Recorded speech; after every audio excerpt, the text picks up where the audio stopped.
the best po kayo. And thank you so much po sa lahat po na hindi pa po kayo umaalis. Thank you so much po for staying with us and enjoy the rest of the night. Salamat sa inyong lahat. Mahal ko kayo. Kila Sir Jeff, napakagaling. Next year ulit. Pag may pera na ulit.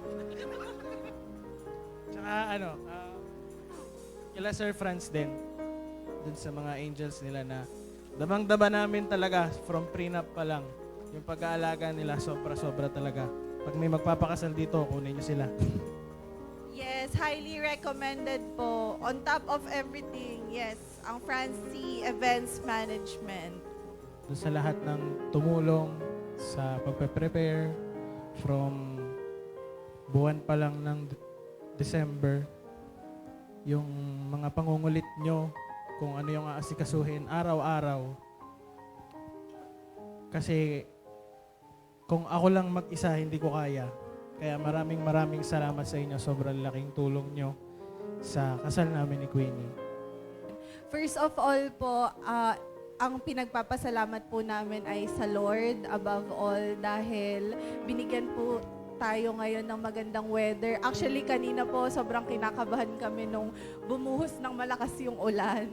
Pero the Lord is so good po dahil binigyan niya tayo ng magandang weather nung ceremony and then until now.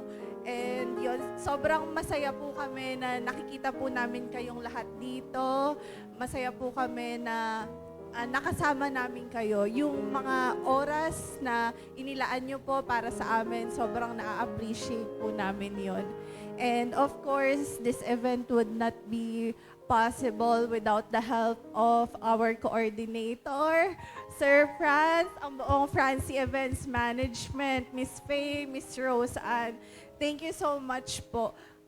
Sobrang from the start, inalagaan nyo kami, tinulungan nyo kami sa planning. Maraming salamat po. Sobrang on top of everything kayo. Naiisip pa lang namin, alam nyo na agad yung sagot sa mga problema namin. Tinitingnan po namin ngayon, parang hindi kami makapaniwala na nagkaroon po kami ng event na ganito. And also, thank you also to Miss Rhoda for our makeup, Miss Wacy, thank you so much for giving us a fun and lively event.